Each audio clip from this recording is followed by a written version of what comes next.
So what I thought was interesting when you brought up the ribs analogy, that when they must know that you are addicted to barbecue sauce, to making ribs, right?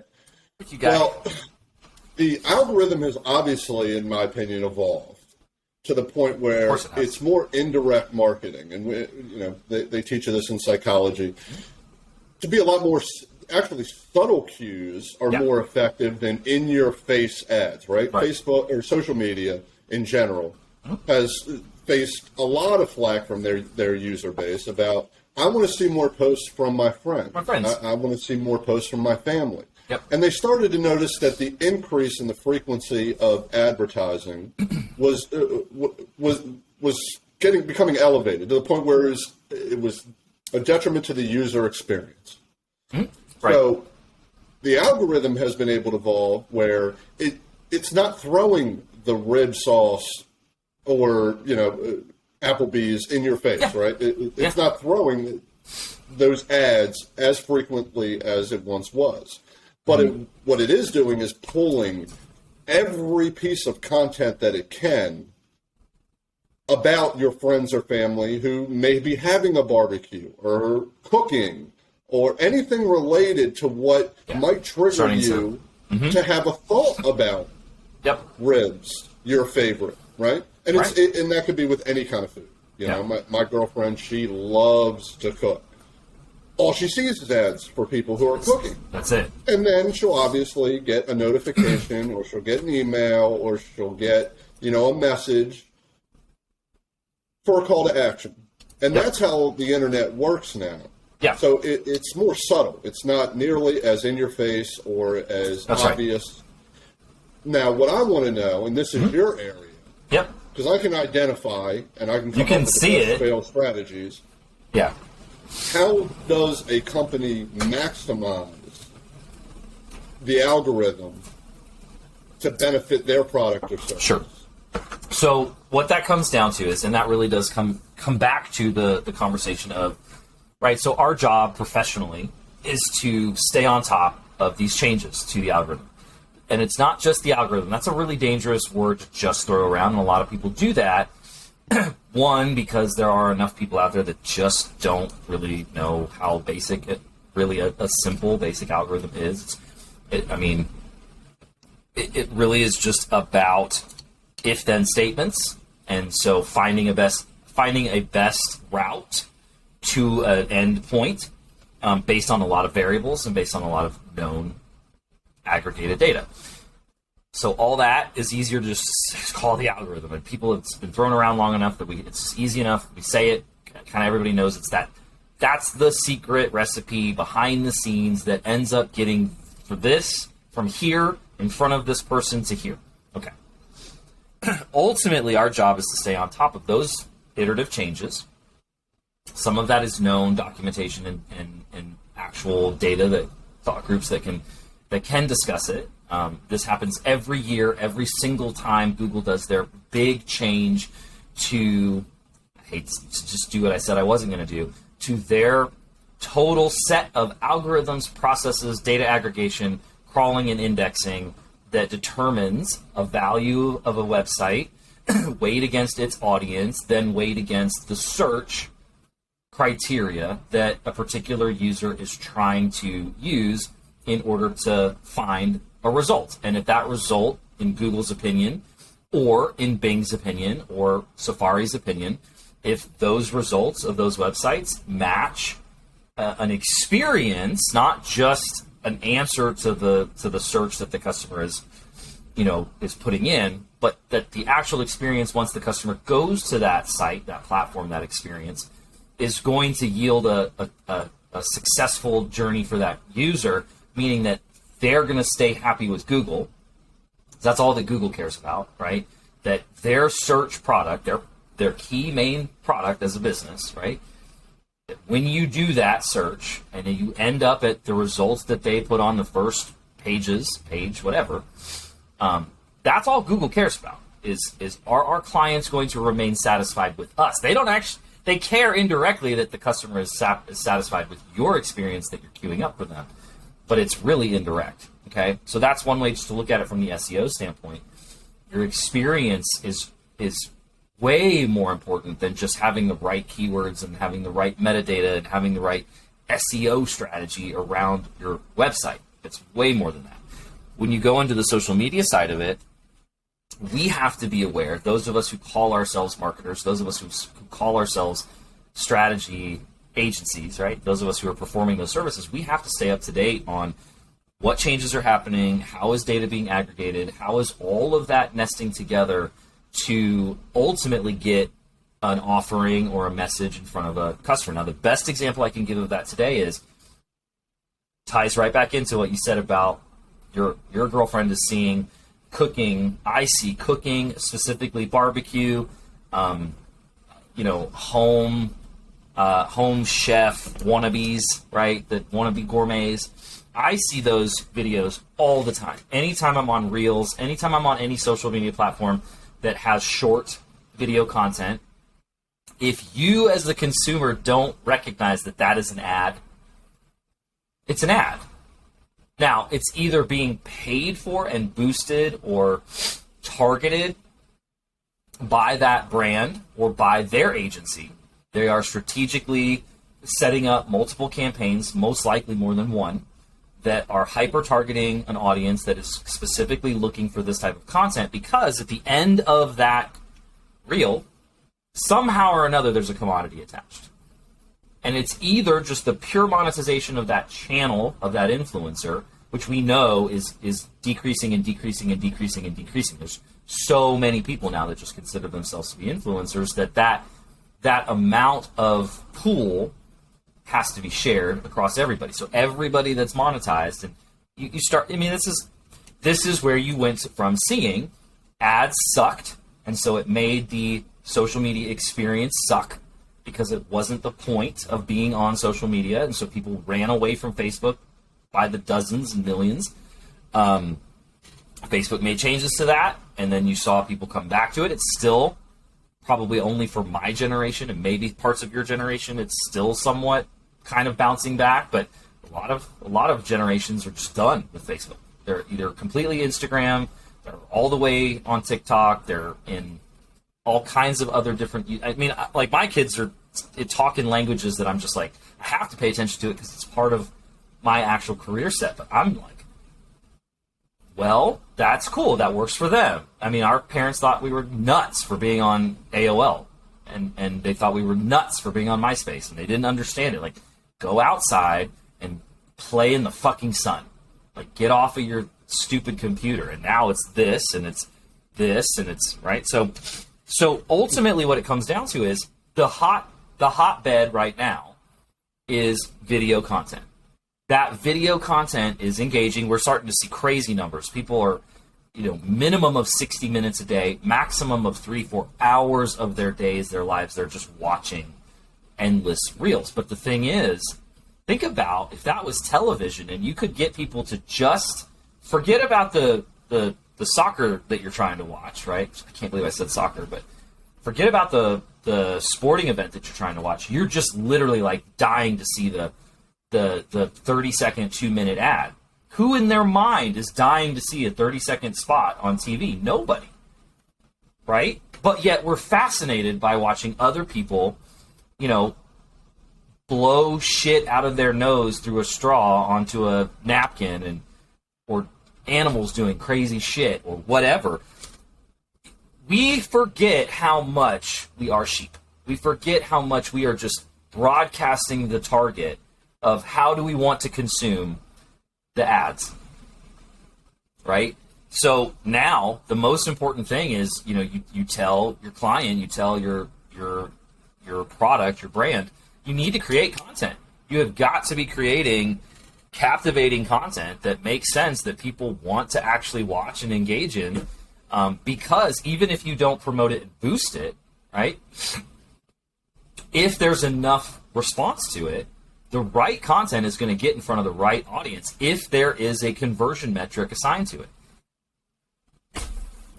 Like, it's just how it is, man. That's commerce. It's another form of SEO now. It's visual absolutely SEO. ties. but it also visual ties to SEO. mathematic SEO. Just so you know, it absolutely still ties to mathematic search cues and data aggregation and user behavior. 100%. How can you come up with, this is mass communication, how can you come up with one piece of content that is likely to be able to relate to all of the other content? You should not. You should not. You should not. You should okay, not so do what that. should you do? Well, I would say maybe 2 years ago that would have been a great broadcast strategy, right? Create maybe like 10 micro campaigns that are broad scale. It's if that's what we were doing, was trying to cold target, right? If that's what our content was meant for, then a lot of our initial videos, that's exactly what we're doing. We're doing a broad stroke. We're talking about a mass theme that is going to touch a wide swath of audience targets, and then they're going to go in and pick and choose, or the algorithms are going to identify and queue for them based on other things they've watched and other things they've searched and other data that's been aggregated on their phone, their PC, their laptop, their tablet, their TV, et cetera, et cetera. It's going to find the little micro content that really fits their niche, that really gets them excited. 2 years ago, maybe even 3 years ago, great strategy. The mathing, the actual calculations that are happening in the background for optimization, you're best to just know your audience well and speak directly to them. So, like, if you're selling, if you're selling lighters, I don't know, if you're selling candles, if you're selling barbecue sauce, you don't want to speak to, we make the best barbecue sauce and here's why, because we're more of a mix between Kansas City and Nashville, right? We're a little bit thick, we're a little bit sassy, we got a little bit of spice, but we got a great vinegar blend. And so you're trying to tell everybody, like, this is why we got 8 flavors of barbecue sauce, and you don't need to worry about just focus on the one. Make great content, make 10, 12, 15 very specific posts, make it engaging, meaning like show how you make it a little bit, or show the perfect recipe for, a Kansas City short rib, right? Or show like where people are going to then say, okay, great. Now I know a great recipe for how to make a hands down, white chicken. I can do it. It's going to come out moist. It's going to be a pulled chicken. It's going to be absolutely super healthy and beautiful. Now I know how to make a Carolina white sauce. And you know what? I don't want to make it. I'm just going to go buy theirs. You might as well just hyper-target. Hyper-target. Do you think the algorithms can identify sincerity and genuine nature? Do you think they've become that evolved where, they can absorb tone, they can identify facial expression, they can start to break down some nonverbal communication, and I don't want to be that. I don't want to be that company that talks about conspiracy theories. But if you think that some of the social media and some of the devices that you're carrying around with you are oddly, eerily, creepily connected, you're not far from wrong. Okay, if you have little weird Matrix moments where you're like, it's almost like they know what I'm thinking, even. I'm not saying, because no one has written it out in clear, plain legal English that says, yes, we're doing this.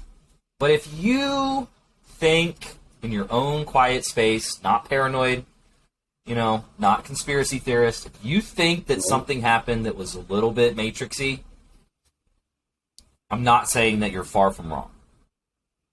Okay? So my question doubled down off of, we just talked about sort of the technical apparatus side of it. I don't know anybody, and I thought I was pretty good when I was young. I don't know anybody who has come up with the follow-up, right? Once a lead is in the funnel. Once a lead is in the funnel, and I don't mean that they've gone through the click funnels. I hate that people are using these cheesy fucking words, but whatever, it works. People understand the idea, that helps. It's just when they buy the cliche or they buy the buzzword, that's when I really get sick to my stomach, because you're just throwing money away at people that are wanting to give you Band-Aid options and Band-Aid solutions. And they're not They're not trying to actually grow your business or help you solve how to grow your business. They're just asking you to pay for their box, pay for their kit, whatever.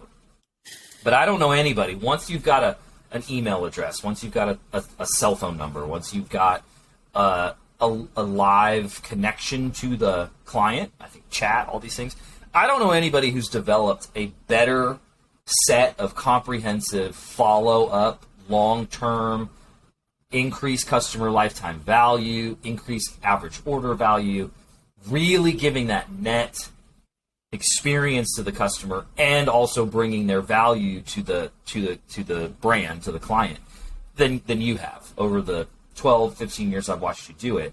Can you kind of give us some, I know this is a lot has to do with your psychology background, but help us understand that.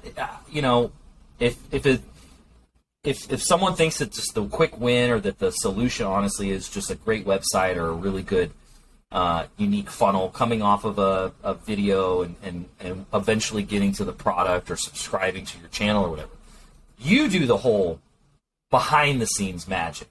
What does that look like? How did you come up with all this? Like, where did this even come from? I mean, it ties in a little bit to what I just asked you about algorithms being able to identify genuine nature. It does, but you use your brain calculator. You're not using learning machines.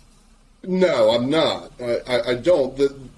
The shortest answer is know your customer. You really need to know your customer. How do you do that, provide Sean? value to that customer. Let's start there. How do you teach a client how to know their customer? How do I teach a client how to know my customer? Yeah. How do I teach the salespeople who are interacting with both. them Let's to say know both. your customer? Let's say both. Okay. Let's say both. How do I teach? Most importantly, you want to teach your salespeople to know your customer, and you have to actively use your CRM. You have to input as much information into your CRM as possible. The more information you get about, let's say I'm an idiot. I don't know what a CRM is. What's a CRM? Customer relations management tool. Okay. It's the most important tool in any business. The most? Across any industry, in my opinion. I agree with you. I agree with you. It's the most. Because it's got web. It's an octopus. It's got arms and everything. Mm-hmm. It allows you to branch out. It allows you to reach new business, to retain the business that you already have. Yeah. In a lot of cases, companies will get so enamored with trying to get new business, they lose sight of their existing customer base, which continually frustrates me. The most important people are the ones that have purchased from you, not the ones that you're trying to go get. You're trying to get new business. The most important are the customers that you already have. And you have to treat them like gold. You have to treat each customer that comes in like gold. And how do you do that is providing that customer relations management tool with the most information possible. Details like what? Give us critical. examples. Give us examples. What kind of details? What kind of what do you capture? What helps you? What doesn't? Somebody's favorite sport. Somebody's favorite team. Okay. Big one. Okay. What are they a fan of a local team? Do they like a team that's out of state? How do you draw? What's their favorite kind of food? What's their favorite kind of car? In a lot of cases, people aren't driving their favorite kind of car. Yeah. They're driving the one they can afford. They can drive one. Yeah. Yep. So I mean, it's those are perfect examples of getting personal information about your customer and being able to use that information to re-engage them in the future. Okay. And then, you have to create a really flexible strategy on your CRM to be able to personalize as much as possible to the consumers that you are. Of the outbound messaging. They love the shotgun emails to everybody in their database. Yeah. I'm much more the mentality of let's go after 1,000 to 5,000 at a time that purchased in 1 year. They were all trade-ins. Maybe they're holiday shoppers. So let's say they all purchased, and this is just an example, from November 25th to December. And you're using 31st. automotive examples, so we could talk about a watch purchase, an electronics purchase, a furniture purchase. Which you've done, and the dollar amount doesn't matter either, every right? other product I did specifically automotive. And I'm just setting that up so that our clients can say, like, okay, Sean's going to talk about a Toyota. Sean's going to talk about a Maserati. But I sell candles. I sell barbecue sauce, whatever it is, right? Whatever it is. Right. We can easily put that same hat on and just say, translate car, my product. Holiday shoppers. So I'll send out a targeted email to people that have purchased between November 25th and December 31st in the last 2 or 3 years, or maybe I'll go back 5 to 10 years, and I'll say, and let's say I'll purchase only red cars, or I'll use the CRM tool to only contact people that purchase red cars. Yeah. On Valentine's Day. That's crazy. Are you purchasing a new gift for your wife this year? Yeah. Are you going to be able to top the gift that you just purchased last year? Right. Here's the new model Camry that's coming out. Here's the new model Avalon. Do you know that the Avalon is getting 25% increase on trade-in or whatever? Whatever it is. Whatever the offering is. As personal as possible to their individual experience, and there are ways to do that. Brilliant. Okay, so I love that. Even with databases that have up to 1 to 10 million clients in their database. Right. Because you're just doing a query. Yeah. That's you're just a query, segments. right. And so let me ask you this. I don't have a sales team, right? We sell barbecue sauce. So we don't have a full sales team. We rely on, we go out sometimes to trade shows. We go to festivals. We're at tailgates. We go to local sports stuff. We rely on our website heavily. We rely on our social media. So you know what? Every time I've got a purchase, I've got a phone number. I've got an email address. I've got a physical address. I know the customer's name. I probably have them in my social media, campaign manager somewhere, right? But I don't have salespeople. So how do I get this data? How do I get all this data that you're talking about? Okay. How do you ask them for it? How? Where? Well, first of all, you always ask a customer's permission. They'll always be open to either offering it to you or not. And you have to do it in a creative way. You have to give them something for it. Would you like 10 new barbecue sauce recipes if you give me a little bit of information about yourself? And you have to have data entry. So if you don't have salespeople, yes, you would have to hire somebody who did data entry to be able to put that in your CRM. Or you don't like ClickFunnels, but I'll use the term funneling. I just don't like the term. I just like the term because it's something that's been around. Where you want where your resources are. That's right. Where you have information, the most information about your product available. That's exactly right. So, if you don't have a sales force, if you don't have a sales team, you certainly have to get creative in the way that you're going to gather customer data, and you have to work very close. If you're not going to invest in salespeople, where are you investing that money? You need to have. Are you investing it in getting a CRM tool that is so flexible that it can identify this? It has enough filters to identify personal customer information data without having somebody need to input it themselves. Right. So how advanced are your tools? Yeah, and I think you're not investing in salespeople, you're not investing in your web strategy or your social media marketing, and you're not investing in your CRM strategy. That's why you're watching. That's why you're watching these videos. Then you're not going to succeed. That's right. You're trying to figure out. You have to at least do either a small combination of all three of them, or go heavy on one of them. Yeah. But you got to have a strategy. Yeah, and I think what you just CRM is the most important tool, and it's all about personalization and knowing your customer. That's right. And so I just want to share with the audience. If you don't have a sales team and you're not selling an on the phone or a high ticket, right?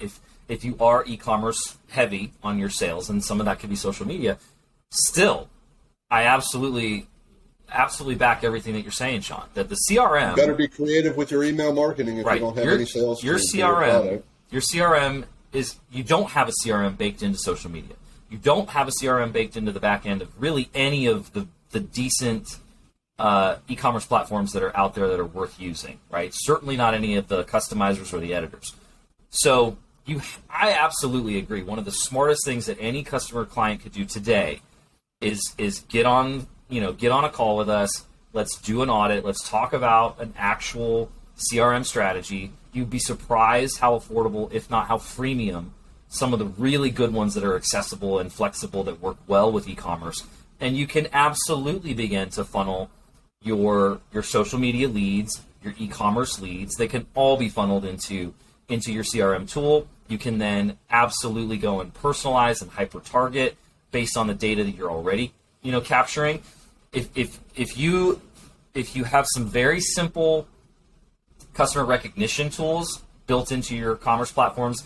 When that particular customer is persistent, even if they haven't created an account yet, we have the ability. There are tools that are out there that are able to say, hey, we'll give you free shipping today on any dollar amount of orders if you'll complete a quick survey for us. And there's right there is one of the easy ways for you to get that personalized data into your CRM in a very easy capture way, right? And tie it directly to a user, tie it directly to a customer, right? And likely if they've done a survey, they've given you enough information that they're probably happy enough to just hit one simple call to action button that says, yeah, you know what, go ahead and create me an account, right? Do that at the same time, right? This is why we work so well together. Really, I have no idea how to do that stuff. I'll say, I'll get an example from a customer, right? And I'll say, this is how I want, this is the information that I need the CRM to be able to extract.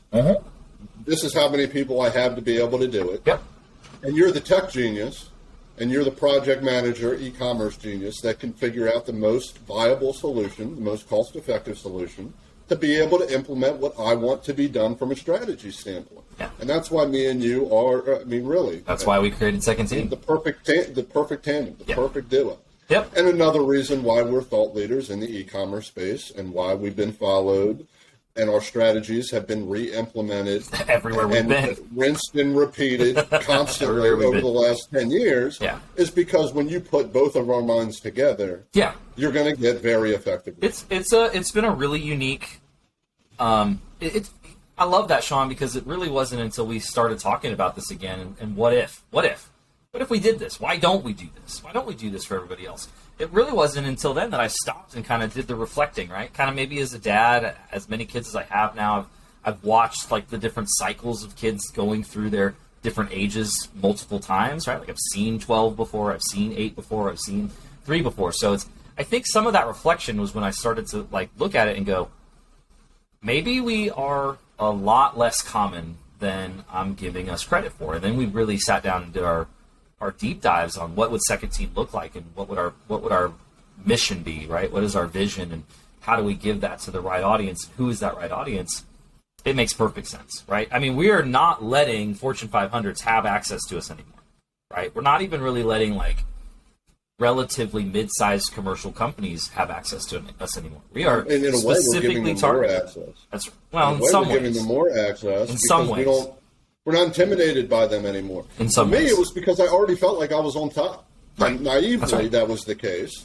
I was getting big money. They were giving me nice cars to drive. I had keys to dealerships. I mean, I was 23, 24 years old. Yep. I mean, it went to Ruth Chris, Morton's every other night. I was really enjoying myself. And I was able to, rub shoulders with, regional VPs and reps from GM and Toyota and sit and learn all this information that I never thought I would have access to at such a young age. But you didn't realize that it's because they needed what you had up They here. needed me more than I needed them. Absolutely. Yep.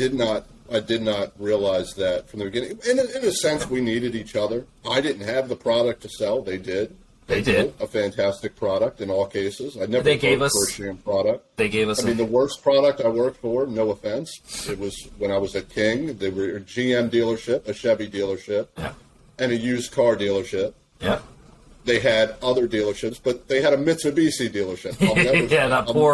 The poor Mitsubishi store. Product. I learned that lesson. You don't get, regardless of how good you are. Yeah. You can't sell a garbage product. Yeah. But I thought I was on top of the world. There was no reason for me to want to branch out onto my own. No. And then you realize quality of life is extremely important. Yeah. So I didn't see my mom and dad for 5 years. Yeah, same. I never took a vacation. I didn't go on honeymoons. 7 years. 7 years, no vacations. I didn't go on vacations. Nothing. No. I had money, but I wanted. I at this point in my life, I want to spend time with my nephew. I want to spend time with my brother. I want to spend time with my family. I want to live in Orlando, which, it's great for real estate. It's not the most hyper developed. Of all of the metros in retail markets in the world, if you were a city planner for Orlando, you would not feel that way. But yeah, I mean, it's like Dallas, I'm right? Sure. Orlando, The infrastructure's there, Dallas, but their sales. but it's still We went it's into like this the other day talking about the fitness club. I wanted to join a new fitness group, and I was shocked that they didn't literally send me no confirmation text. I set up a tour. No Yep. confirmation text, no call, no email. That's right. Late for the appointment, nowhere to sit. Really, no one introduced themselves, so they're 15 minutes late. And it is a massive complex. Yeah. Yep. Where God knows what they've had to spend on this place, brand spanking new in Lake Nona. They've done all this development, but in terms of sales strategy and process, they're way behind. Yeah. They're way behind the curve. Yep. And it's evident at even some of the bigger places I work. When I came down here, I worked at Toyota of Orlando. Probably the largest Toyota deal, one of the largest in the country. Definitely the largest Toyota dealership in Florida. They have a very old school approach. Now, it works perfectly for them. I mean, they outdo all the competition down here, but the competition down here hasn't adapted. Right. So we'll see what happens in the next few years if they want to make some changes. But, I was shocked when I first came down here that they put all this money in the infrastructure and they got the ideology of sales that are in other more dense areas. Yeah, Orlando is now dense. I'll always laugh at. Brother. Yeah, I'll always. You got to compete. I'll always laugh at. You can't just be the biggest shark, or the biggest fish in the small pond anymore. Yeah, that's that. I mean, it always makes me laugh every time I think about like I grew up where you are right now. That's my hometown. That's literally where I grew up. We meet in Baltimore. I end up never living back again back in Central Florida, and there you are. And you tell me all these things, and it just cracks me up because I'm like, buddy, that's where I grew up. Like, I know exactly what you're going through. There are great things about Orlando. There are great things about Dallas. No question. No question. I mean, we have offices in Dallas for a reason. But I know people are going to crucify me. Would I take Dallas over Baltimore? No. Would I take Dallas over Philly? No. Would I take Dallas over Los Angeles? Absolutely not. Right? I would. There's more opportunity. I was tired up north. I was tired of the same rat race up north. Well, you're getting off. That's not. I really enjoyed the the competition. It was a thrill. That's not what I meant. But I got bigger aspirations. I want to be a part of the infrastructure. I want to be a part of building what is up north down here. I think competition is a necessity. Well, I don't think that there should be just a few dominating. And that is exactly why we set up Second Team for small businesses who absolutely have zero access. They can't become competitive. They can't grow into that next level tier of mid-sized commercial companies. They're just going to remain a mom and pop with a great idea and a great service unless they get access to the tools and the strategies that can get them to scale and become regional domination, right? And be able to scale that regional into eventually a national brand. And nobody in the national space wants them to grow there. Right? They only want the little phenomenons that just get lucky enough and have enough scrappy fortitude to just push through and ignore everybody and say, fuck you enough times that they're going to just explode, right? Or the big anomalies that are just like, boom, a brand that becomes a mega brand overnight. You know what I mean? It's exactly it. Like, that's part of the reason why you and I did this. It's exactly the reason why we did this. And it's why we work so well together, because neither one of us have ever grown tired of that hunger of the competition, right? We do what we do for this size of a business to basically help them fuck big business. You know? That's our whole thing. That's our whole juice. All right, we gotta break again on this particular video, and then we'll decide what we want to do. I think that was a good one. That was a real good one. I think that was phenomenal. That was a real good one. I think that one's going to have some fun. That's got some good stuff. I'll shoot one more link over to you in just a second.